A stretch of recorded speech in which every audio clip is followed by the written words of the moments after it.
Tabby here from Mangy Videos. Mangy and I just got back from the cinema from watching the Fantastic Beasts Crimes of Grindelwald, and we had a great time, didn't we, Mangy? So I enjoyed myself because I was seeing the movie, and Mangy was enjoying herself because she was jumping from chair to chair and launching herself at the cinema screen while trying to chase Niffler. No, it's really not that funny. Anyways, regardless of this, we had a great time. So, on to my reaction. What's interesting about this movie with regards to the trailer is how the trailers gave away a lot of very small snippets. So there was lots of scenes. And, for example, one of these was Nicholas Flamel and Jake meeting, so we saw that in the trailer. And then when we saw that in the film, it was clear that it was the same thing we'd already seen. It was the same people and the same scenery, some of the same dialogue. So it was instantly like, oh yeah, I've seen this, I know what's happening here.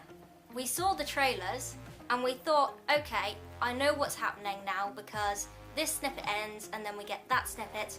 And they would sometimes look like they actually fed into one another.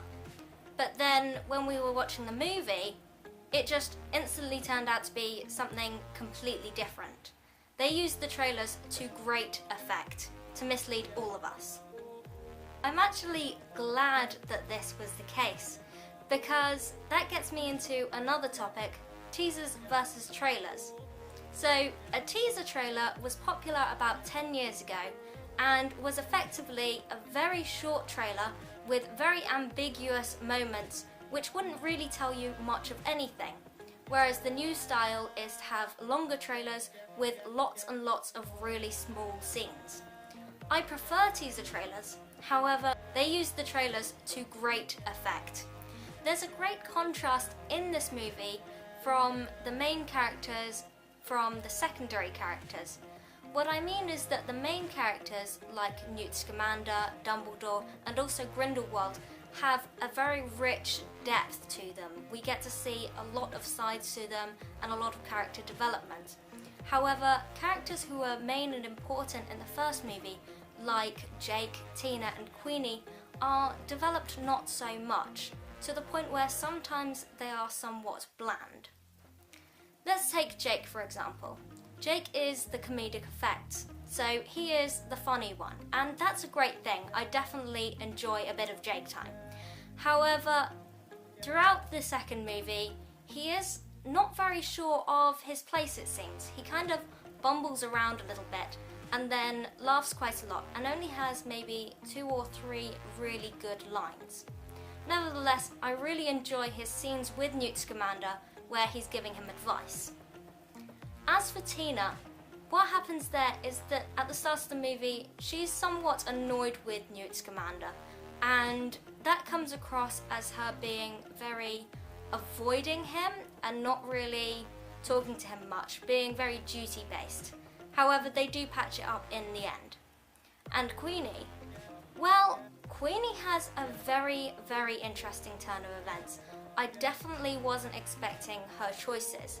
However, the reason that I say that she didn't have as much character development was because although we saw a lot of new things for Queenie, I'm not sure that she was fully prepared for the kind of character that she was playing.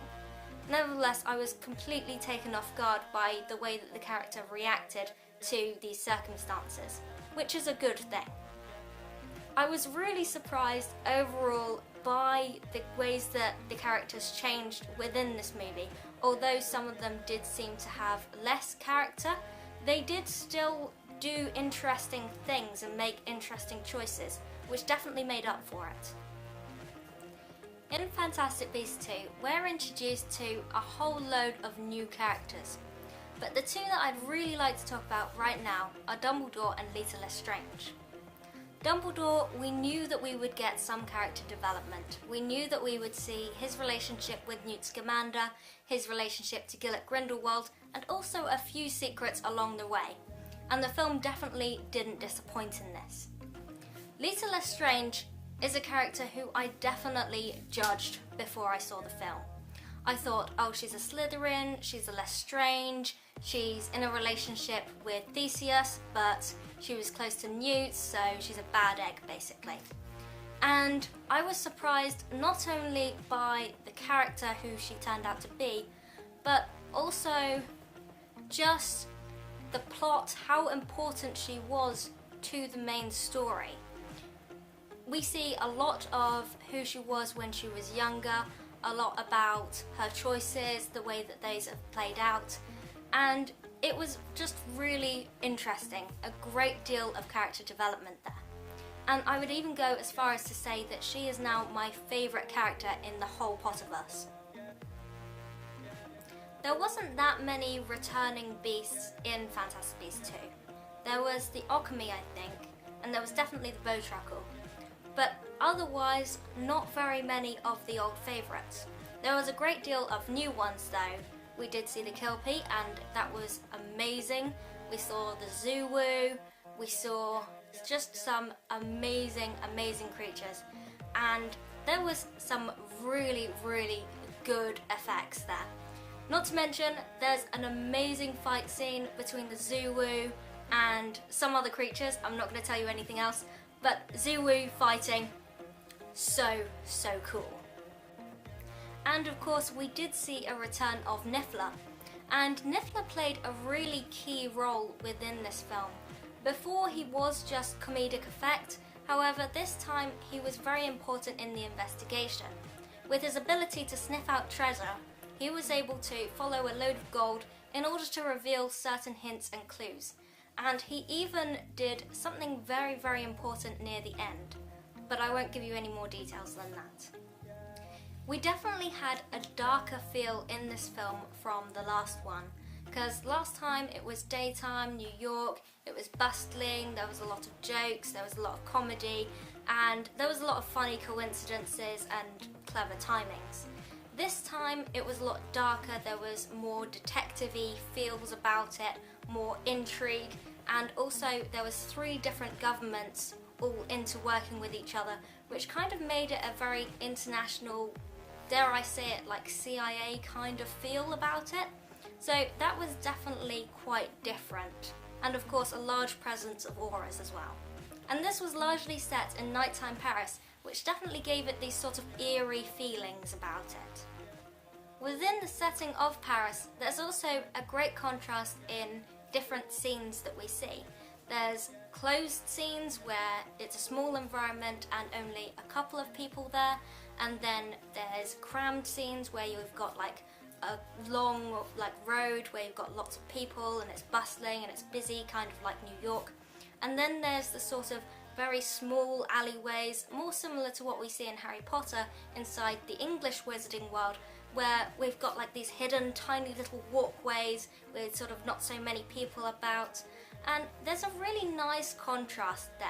There's also the really nice architecture that you see within France, within their old buildings, and the circus as well, which has all of its bright colours and the tapestries, the fabrics. So there's a really nice, rich feel to the environments. So overall, there was great character development, some real rich, interesting characters and the way that they all interlink with each other.